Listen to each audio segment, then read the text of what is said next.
Foi para a escola quando você era criança que tinha a idade de ir para a escola?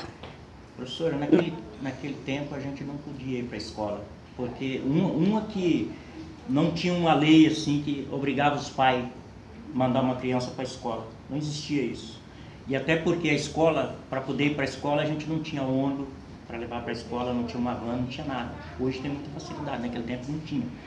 Então o que acontecia? Você não podia ir. E dava mais ou menos 15, 20 quilômetros da onde a gente morava até a escola de um vilarejo que tinha que era uma cidadinha mais próxima que tinha uma escolinha lá, e a pessoa estudava, fazia até o primeiro ano e depois não estudava mais, porque daí para frente não tinha mais professor que também sabia mais do que aquilo que estava te ensinando. E a vida era aquela.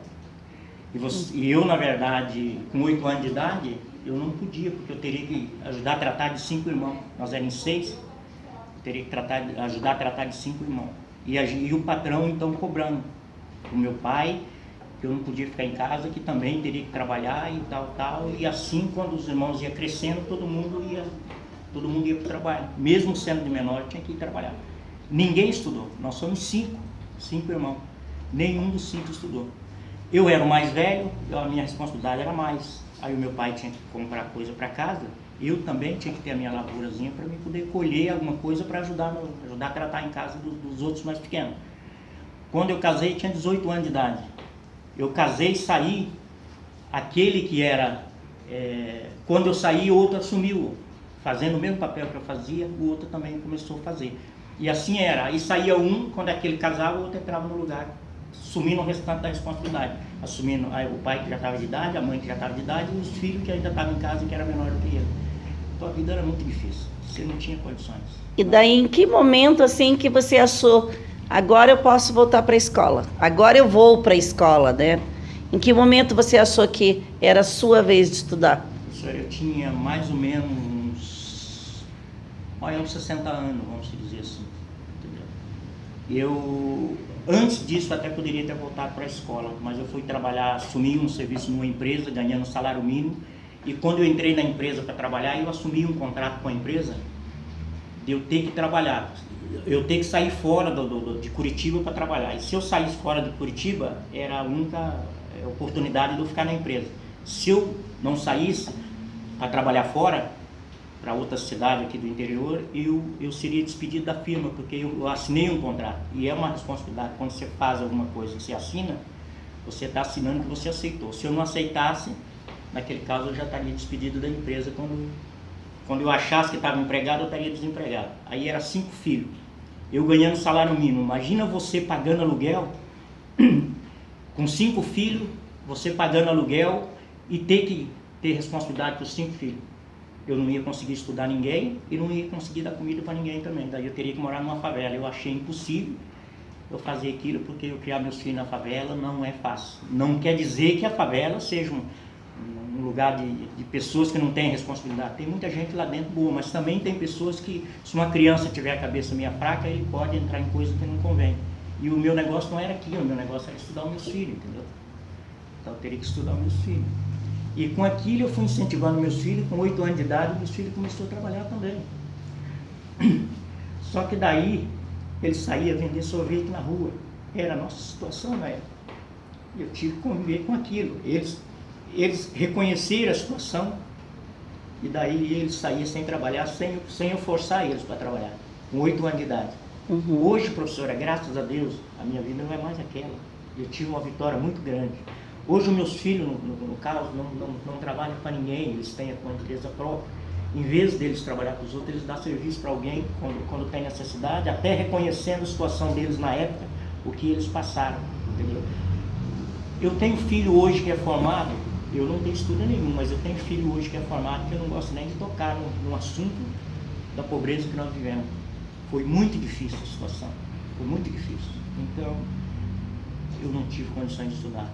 Entendeu? Mas graças a Deus os meus filhos estudaram um pouco, hoje eles têm a vida deles, eu tenho a minha, sou hoje aposentado, tive uma boa oportunidade, entendeu? Que alguém me estendeu a mão na empresa que eu trabalhei 21 anos nessa empresa, juntando mais o meu tempo de serviço da roça, com 8 anos de idade que eu comecei a trabalhar, reconhecer o meu tempo de trabalho eu consegui me aposentar e hoje eu tenho uma vida diferente. Mas eu dou graças a Deus por isso, entendeu? Agradeço a empresa. Só depois de se aposentar, então, é que você conseguiu ir para a escola. Aí eu resolvi ir para a escola, porque eu vi que a situação é muito difícil. Eu já cheguei, professor, antes de ir para a escola, de eu ir para o ponto de um ônibus, e porque trocaram a cor do ônibus, o ônibus era de uma cor, e quebrou aquele ônibus, eles colocaram outro ônibus, e eu pegava aquele ônibus pela cor do ônibus. Mas quando veio outro ônibus, naquele dia que eu estava no ponto do ônibus, quando veio outro ônibus para fazer a linha, eles trocaram a cor do ônibus porque aquele que fazia a linha quebrou. E era pouco ônibus na região que eu morava na época. Eu fiquei quase 2, 3 horas no ponto do ônibus, esperando a cor daquele ônibus passar, sendo que na frente do ônibus estava escrito para onde que eu precisava ir, o ônibus estava passando, que era a linha que ele estava substituindo o outro que tinha quebrado. E eu fiquei ali. Não tinha ninguém no ônibus para me perguntar, porque na época era pouca gente que ocupava aquele ônibus, e eu fiquei ali esperando, entendeu? O que eu tinha que fazer, que era para fazer na parte da manhã, eu deixei de fazer, porque eu não conhecia o ônibus, não conhecia a placa do ônibus, o itinerário do ônibus para onde ir. Então é uma situação muito difícil. O cara que não tem leitura, gente, é como uma pessoa que é cega, entendeu? Ele não tem, ele está vendo na frente dos olhos dele, mas como ele não tem conhecimento, ou não está vendo, ele não vai poder fazer o que ele tem que fazer, entendeu? Então por isso eu me achei na hora de ir para a escola, sabe? E quando você chegou na escola, assim, qual foi a sua sensação, o fato de você se matricular e chegar na escola lá, seu primeiro dia de aula? Você lembra? Professora, para mim foi muita vergonha, entendeu? Porque eu vi na escola muitas pessoas mais novas do que eu, e às vezes essas pessoas tiram sarro das pessoas mais velhas, né? E para mim foi muito difícil. Quando eu comecei a acostumar ir para a aula, para mim era a melhor coisa do mundo, que eu estava vendo que eu estava adquirindo um conhecimento a mais, porque eu não tinha nenhum e estava conseguindo ter conhecimento de alguma coisa, porque é como se você tivesse com o teu olho vendado, e que você não está vendo nada, e de repente te tira aquilo do olho e você vê no horizonte na tua frente. Esse foi a sua sensação quando você começou a frequentar a escola. Foi a sensação que eu tive quando comecei para a escola. Hoje eu agradeço muito esse projeto do EJA, agradeço muito, entendeu? Se eu pudesse eu abraçaria as pessoas, entendeu?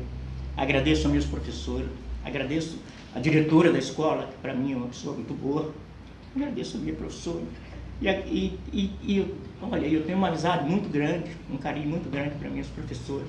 Tenho carinho para meus colegas de sala de aula, que eu sei quanto custa uma pessoa que não sabe ler. E esse projeto, professor, tem ajudado muita pessoa. Uhum. Tem muitas pessoas nessa minha condição. Alguém às vezes pensa assim, não, o mundo evoluiu, o povo evoluiu, e não existe pessoas dessa maneira. Existe sim. Esse projeto não pode acabar. Entendeu? Não pode deixar de existir. Os professores também não podem deixar de dar carinho para essas pessoas, que essas pessoas são pessoas carentes, sabe? São os mais pobres, os mais necessitados, pessoas que não teve condições. Quando acham condições, a maioria deles abraça, como eu abracei. E eu aconselho pessoas que estudam, porque ali na tua frente tem coisa muito melhor do que aquilo que você já viu. Então hoje você percebe assim, que você já aprendeu bastante coisa, que você consegue fazer as coisas sozinho, que você já consegue fazer as coisas independente. Eu vejo para mim um outro horizonte na minha frente, vamos dizer assim, entendeu? Eu tenho um conhecimento quando eu chego no mercado, eu tenho um prazer de chegar e pegar alguma coisa no mercado, saber o que eu estou pegando, o valor que custa. Porque eu já cheguei a voltar com coisa do caixa do mercado para trás, porque eu pensava que às vezes o meu dinheiro dava para levar e na verdade não dava, porque eu não tinha conhecimento até do valor que estava escrito no pacote, entendeu? Então é muito triste. Hoje não, hoje eu vejo outra história da minha vida, sabe? Não é muita coisa que eu aprendi, não é, mas isso que eu aprendi para mim hoje está sendo muito valioso e eu não vou parar. E aqueles que não têm essa experiência, que adquirem essa experiência, que ele vai ver como as coisas vão mudar. Obrigado, eu agradeço a oportunidade da entrevista ter me dado, entendeu?